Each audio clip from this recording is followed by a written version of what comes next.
Congratulations! May trabaho ka na. Pumasa ka sa interview, may employer ka na, and soon sasakay ka na ng eroplano. Pero, teka muna kasi maraming OFW na nagkakaroon ng mga problema bago pa man sila umalis. Yung iba dyan, nakakaiwan ng documents, merong hindi handa financially, yung iba naman nagugulat sa buhay abroad. Kaya, importante na prepared tayo.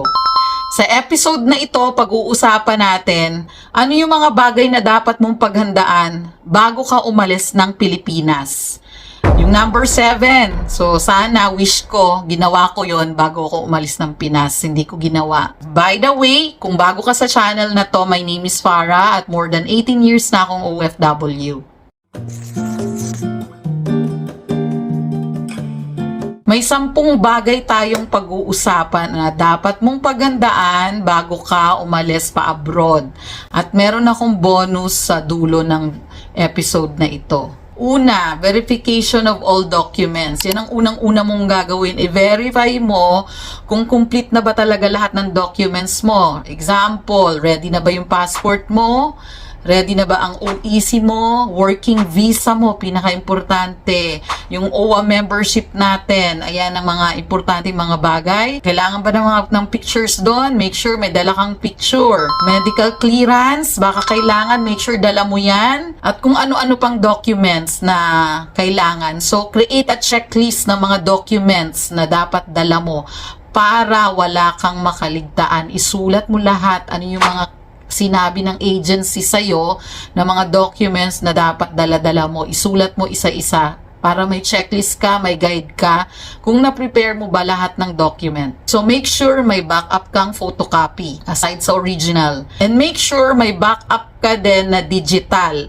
So iscan mo lahat ng copy, isave mo yan sa Google Drive para anytime kung may mawala, may kopya ka. Marami din namang mga OFW na handa sila sa mga documents, naka-ready lahat. Pero yung ibang bagay na pag-uusapan natin, hindi nila napaghandaan. So, eto na yung pangalawa. Prepare an emergency fund. Importante po tong emergency fund. Hindi pwedeng ubusin mo na yung pera mo sa Pilipinas. Make sure, pag mag-a-abroad, may dalang ekstrang pera. Kasi just in case merong kailangan bayaran or may unexpected expenses or may emergency abroad, meron kang pera. What if delay yung sweldo? First salary, delay agad, 'di ba? So, i-anticipate mo na lahat 'yan at magdala ka ng emergency funds at least 1 month na expenses mo. Ilagay na lang natin na madidelay yung first salary mo kasi hindi pa na-process, marami pang dapat i-process. So make sure may pera ka para hindi ka magutom abroad. Next, learn about your destination country. Alamin mo kung ano exactly yung bansang pupuntahan mo. Alamin mo na yung culture, lalo lang ngayon, everything can be Google. So meron pa tayong mga AI ngayon. So, alamin mo, mag-research ka yung culture ng bansa. Alamin mo din yung weather ng bansa, very important para makapag-prepare ka anong damit yung dapat mong dalhin. Ano yung mga bawal sa bansa na dapat mong i-take note? Ano yung transportation system nila doon?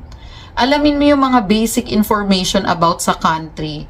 Kasi, pag prepared ka at pag meron kang alam, mas madali kang makaka-adjust. Next, improve your English communication. Kung feeling mo, kulang pa talaga yung communication skills mo sa English, mag-practice ka habang may time pa, habang nasa Philippines ka pa.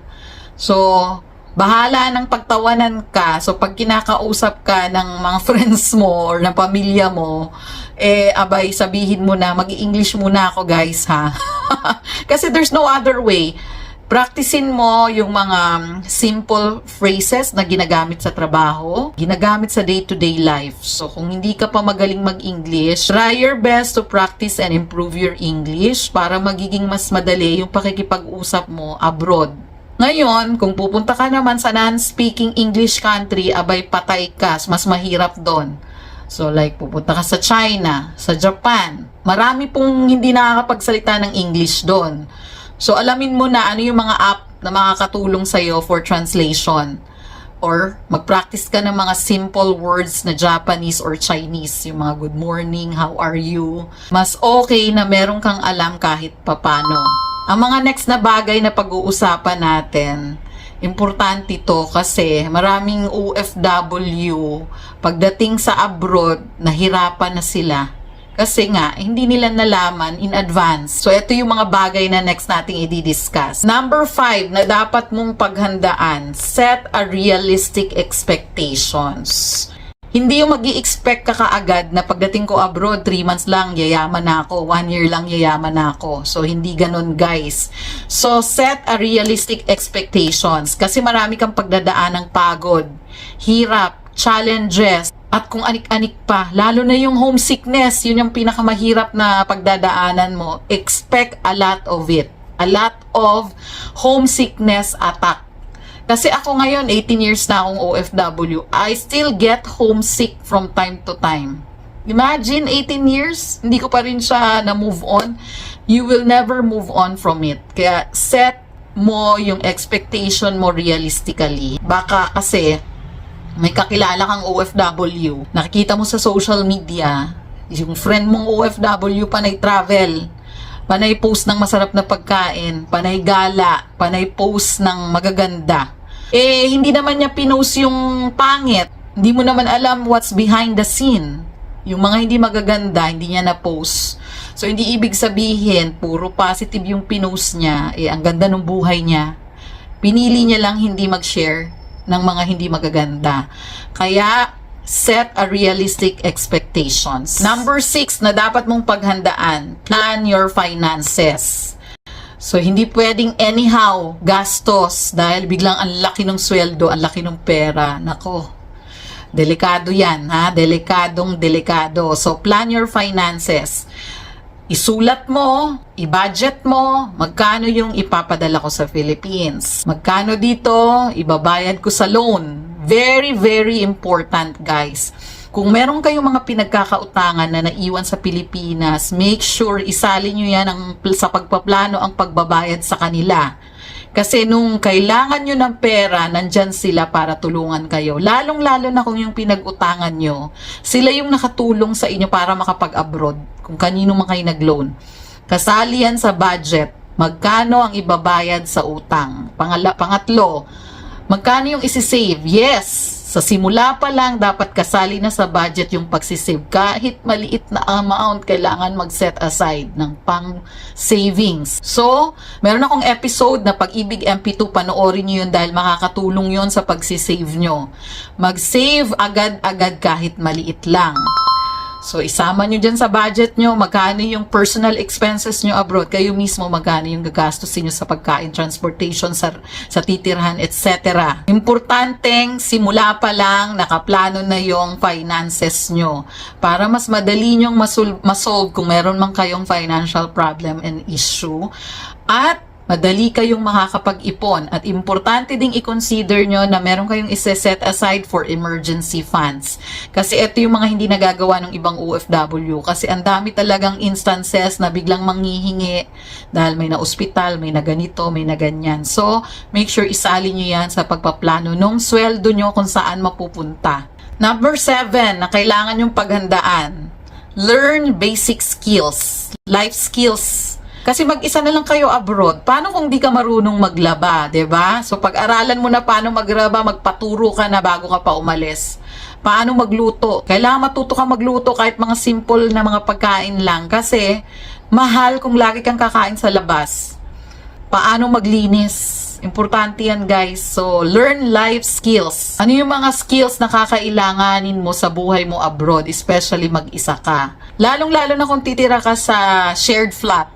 So, kailangan mo matutunan paano makisama, maglinis. So, learn basic life skills para mag-survive ka at hindi ka mahirapan pagdating mo abroad. Number 8 na kailangan mong paghandaan, prepared for homesickness. Walang ligtas dito guys. Lalong-lalo na sa first few months mo, yun ang pinakamahirap na part. I can say yung first year. Yun talaga, sobrang hirap. Ang daming OFW ang na-failed dito. Umuwi, hindi kinaya dahil lang homesick. Yung iba na mental health issue guys. So prepare for it. Matibay dapat yung loob dahil ito yung pinakamahirap na part ng pagiging OFW. Lahat talaga. Walang makakaligtas dito. Mamimiss mo yung pamilya mo. Naku, lalo na kung may anak ka. Sobrang hirap. Mga single, medyo mas madali. Yung may pamilya, may iniwan na anak, may iniwan na pamilya, napakahirap. So, mamimiss mo yung anak mo, mamimiss mo yung pamilya mo, mamimiss mo yung mga friends mo, mamimiss mo yung mga pagkain sa Pilipinas. In short, mamimiss mo yung dating buhay mo sa Pilipinas. Every time na aatakihin ka ng homesickness, balikan mo yung rason bakit ka nag-abroad. So, ikaw, dadating ka rin dun sa point na kakayanin mo nang i-manage. Ako, until now, umiiyak pa rin ako. Yung pag nag-a-attack yung homesickness, may times na naiiyak pa din ako. It's really difficult at hindi mo siya mamumove on. Maging handa, pag na-homesick ka, ano yung gagawin mo? Number 9, na dapat mo paghandaan yung employer mo, your employer expectations. So, dapat paghandaan mo, ano ba yung requirements sa trabaho, working hours, working uniform, mga basic work policies, dapat alam mo yan. Matatanong mo yan sa agencies actually.